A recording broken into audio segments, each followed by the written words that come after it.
Welcome back to Magic Flute Part 2. So I left you off earlier with Tamino arriving at Sarastro's temple, hell-bent on rescuing Pamino and destroying the evil Sarastro. Of course, he finds something very different. He encounters these three temples: prudence, labor, and art. The first two tell him to go back. Of course he does. Tamino doesn't appear to be particularly courageous, by the way. The third temple, the door opens and out comes this soft-spoken speaker, and who, without being too confrontational, disabuses Tamino of a lot of his preconceptions. What's interesting about this scene, more than what the speaker actually says, is how he sings. This whole dialogue is much closer to the kind of arioso you encounter in a Bach cantata or a passion setting than the accompanied recitative you would find in an opera seria or opera buffa. But this goes along with my point about the Queen of the Night and also about later Sarastro, that the way the characters sing tells you as much about their character as their words.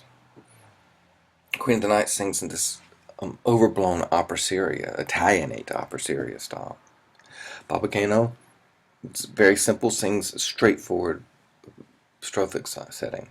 Here, the speaker's dialogue with Tamino is engaged at a deeper, more less emotionally charged, and much more kind of spiritually anchored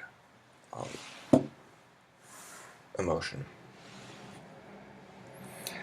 It's also, the scene is much longer than you would usually encounter certainly any secco recitative and even any accompanied recitatives. So that itself tells you something. The scene, I think, is a harbinger of things that are going to come in German opera over the course of the 19th century. Now, meanwhile, Tamino's off having his conversation with the speaker, and ironically, it's the scaredy cat Papageno that discovers Pamina. I think this is an interesting turn of events. You'd expect, if it's an opera with lovers, that they're going to have some passionate love duet at some point, especially early on in the opera. But you don't get that in Magic Flute at all.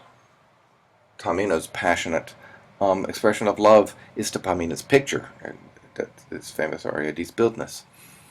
I think the reason why Schikaneder pairs the lower Papageno with the more noble Pamina is because he wants to have a man and woman sing a duet about the relationship between man and woman in the abstract, not charged by powerful feelings, because they don't have powerful feelings for one another. They don't belong together. There's no sexual tension. So they're able to sit back and, in a very kind of moralizing way, explain why it's good to be married. And here it goes back to this general idea that you encounter, that's implied by their names, that part of one's duty in life, in fact, you can't really be fulfilled as a person until you find your other half. And that once you do, then you've attained, you're closer to godliness. And that's the fact, their final lines of the duet.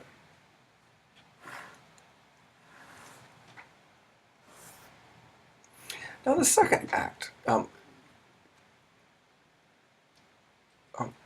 things start transforming. We get a much clearer picture of Sarastro and the Queen of the Night. In an amazing succession of scenes, the Queen of the Night comes in with a knife, hands it to Pamina and tells her to kill Sarastro. And if she won't do it, then she essentially will renounce her as her daughter. Then Monastatos shows up. This black North African takes the knife and then attempts to rape Pamina. And he's stopped by Sarastro.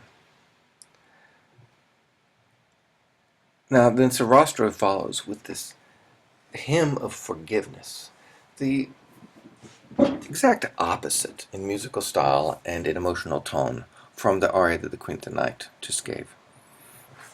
So, between these three characters, the Queen of the Night, Monastos, and Sarastro, the story is crystal clear. You know who's good, you know who's evil. The Queen of the Night, the black Monastatos, are evil. The white man, Sarastro, is the emblem of all that is good. Now I want you to look past this. And in fact, you don't have to look too much past. You can just look at what the Sarastro says to Monastatos. When he drops Monastatos, when he grabs the knife out of Monastatos' hands, he says, "Your soul is as black as your skin." It's explicitly racist. The speaker in the earlier scene was explicitly misogynist. In crafting a story between good and evil, in which the evil characters are so clearly one type of people and the good people are so clearly another type of people, is, I think, problematic because it's loading the deck. This is not a mixed depiction. It's this. The Moorish Monastatos is not like Shakespeare's Othello. I mean, parts of that are, there's an implied racism there too, but at least the Othello figure is more dimensions in his character. He has a degree of nobility and courage. Monastatos is just a cruel rapist. That's all he is. The Queen of the Night is just a vindictive bitch. So ask yourself, how seriously can we accept the opera's enlightened worldview when it so blatantly demonizes women and blacks? So the Magic Flute becomes not a rescue opera, but a series of trials, a very different dramatic trajectory.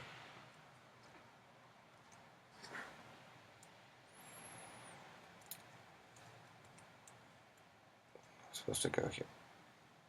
So, one trial, it's obviously Papageno and Tamino, they're going through these literal trials, but just as important, in fact, I think even much more important, is Pamina's suicide and the trial that she goes through, or at least her attempted suicide. This, I think, is the heart of the opera. Pamina endures far more than the two men. Theirs are controlled tests. She's just left out there on her own. Her mother disowning her. Someone tries to rape her. Tamino won't speak to her because he's forbidden to. All of these drive her to the brink of suicide, only to be rescued by the three boys, the three spirits. That, I think, points to their meaning more than any other single act in the opera. Then all that is left, once Pamina knows that she's loved, then all that's left is for an initiation ritual, and that is the ritual of trials by fire and water.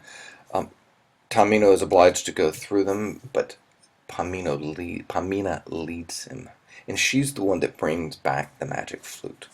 The symbolism of the magic flute here is clear. It symbolizes Tamino's inner strength.